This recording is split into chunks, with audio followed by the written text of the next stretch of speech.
Аллахым, толук жана бүтүндөй салаваттарыбызды элчилердин эң акыркысы, жол башчыбыз, көсөмүбүз болгон пайгамбарыбыз Мухаммад саллаллаху алейхи вассаламга арнайбыз. Анын үй бүлөсүнө, сахабаларына өз рахматыңды тилейбиз. Буга чейин жасаган амалдары текке кеткен бутпарастар пайгамбарыбыз саллаллаху алейхи вассаламга жаңы айлаларды ойлоп жатышты. Ал жоруктарынан максат Аллахтын элчиси саллаллаху алейхи вассаламды даават ишинен калтыруу эле.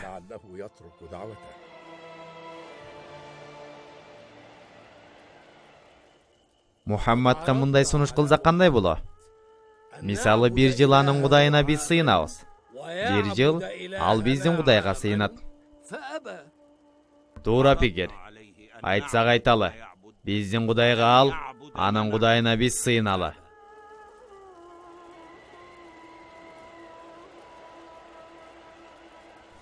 Ушул окуядан кийин пайгамбарыбыз саллаллаху алейхи вассаламга ыйык сүрөт түшүрүлдү. Ал Кафирун сүрөсү эле.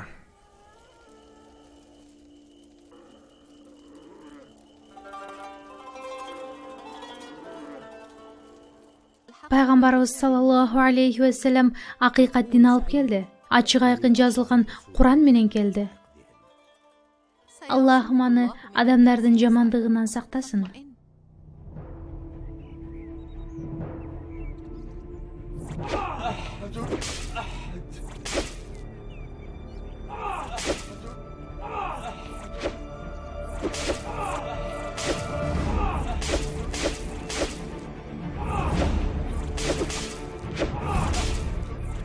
Ал жалгыз.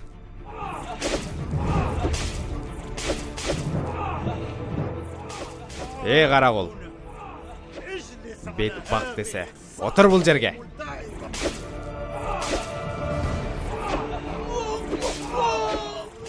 Мухаммадтын дининен кайт. Динден кайтсаң, сени тынч коем. Күбөлүк беремин. Аллах жалгыз. Андан башка кудай жок. Күбөлүк беремин. Мухаммад анын элчиси.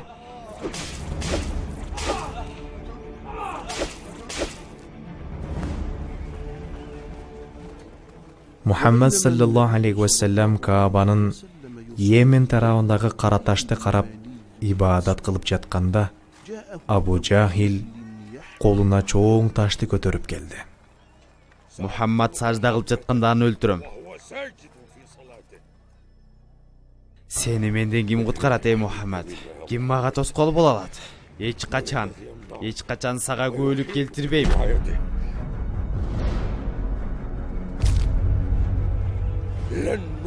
Эч качан сага күбөлүк келтирбейм.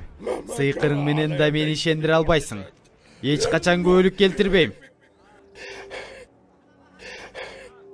Сага эмне болду, эй Абул Хакам? Аны өлтүрүү үчүн барган элем. Эмне бале болду? Туйбай калдым.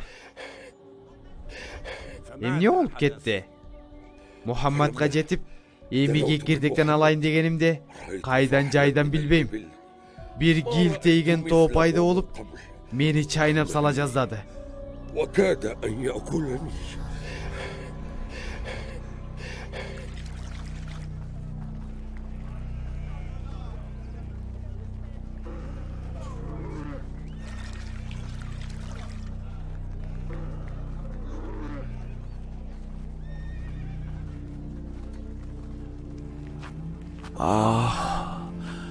Сен башкага көз каранды болгон төлүк аксак кулсуң. Сенин эч кандай кадыр баркың жок. Алардан ашкан калдырын дейсиң. Алар ыргытып салган керчимек кийимдерди кийесиң. Алар сыйынганга сыйынасың.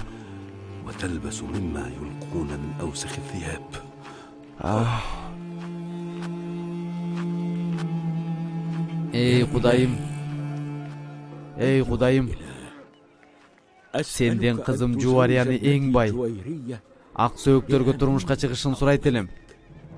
Бирок ата, мен бай кишиге турмушка чыккым келбейт. Эмнеге кызым? Мен сени хан сарайда көргүм келет.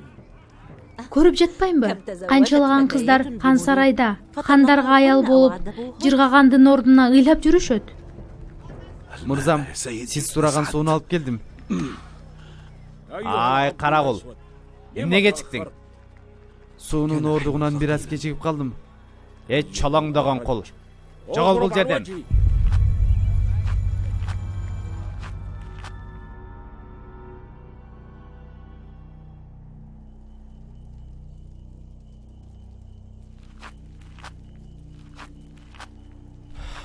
Аттың ушул кулчулуктан качан кутулар экенмин?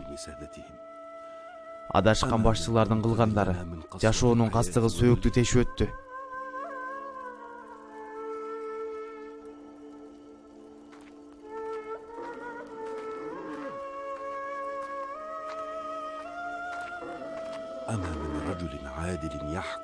Бул акыйкатпы? Байманат менен кулду теңдеген. Адашуунун тамагын, шарабын ичтик. Аны менен ууландык.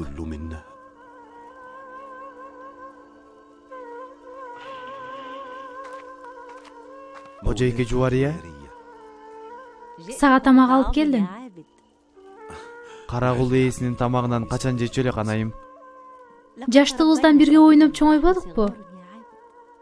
Ооба, ал кезде жаш болчубуз. Дагы деле ошол заман? Ошондой күндөр менен жашап жатпайбызбы? Ким билет, дагы ким кандай күндү башынан өткөрөрүн. Карагул! О, Карагул!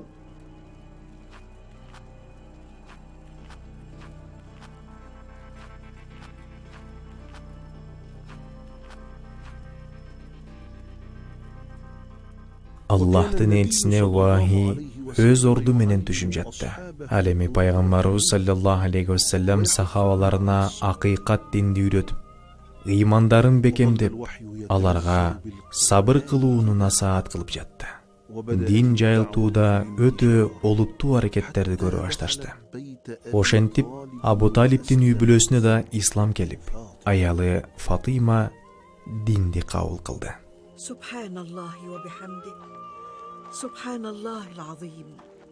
Фатима, Сүйүктүү жолдошум, сен энимдин сахабаларына окшоп сүйлөп калгансың го? ооба. Мен али сыяктуу ислам динин кабыл кылдым. Жалгыз сен эмес. Хамза бир тууганым да исламды кабыл алды. Хамзабы? Ал кантип?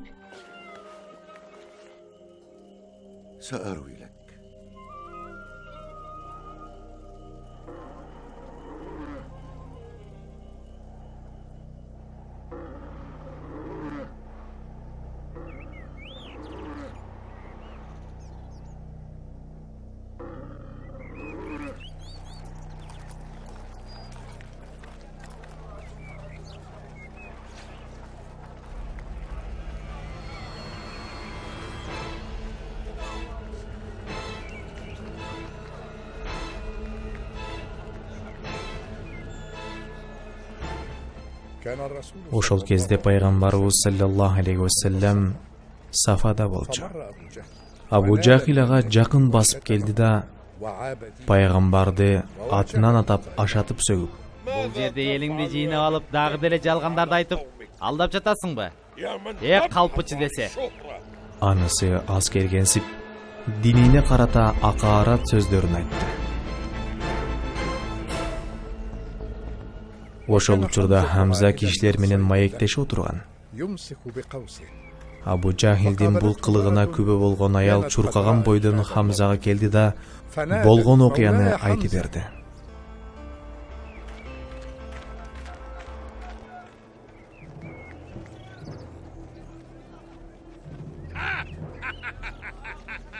Көрдүңөрбү? Көрдүңөрбү аны эмне кылганымды? Ооба. Кайраттың я бул хакам.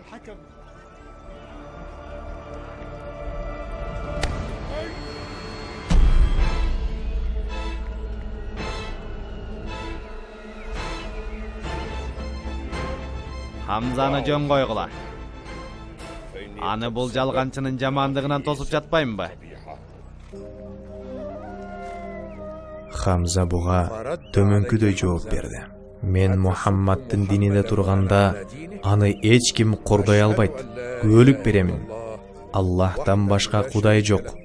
Ал жалгыз, анын шериги жок. Жана күбөлүк берем, Мухаммад анын элчиси.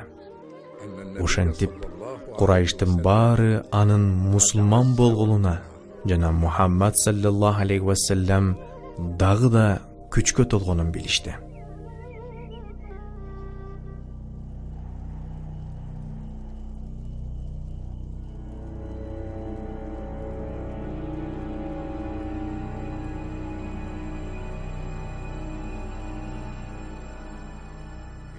О Кудайым, ырыскы берүү үчүн сенден суранарым, мага кадыр барк бере көр. Бийликке жеткир, кулдарды кол астымда көбөйтүп, алтын менен күмүшкө ээ кыл. Мухаммад баарына күнөөлүү, соодамда, кадыр баркымда анын айынан төмөндөп жатат. Кандай жол менен болбосун, анын дааватын токтотушум керек.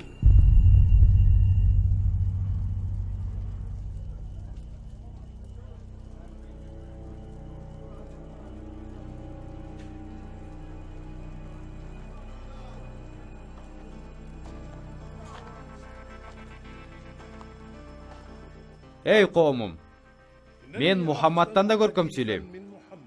Мен бул кызыл тилдүүлүктү Персия падышасынын астында үйрөнгөм. Мени уккыла, анан өзүңөр чечим чыгаргыла.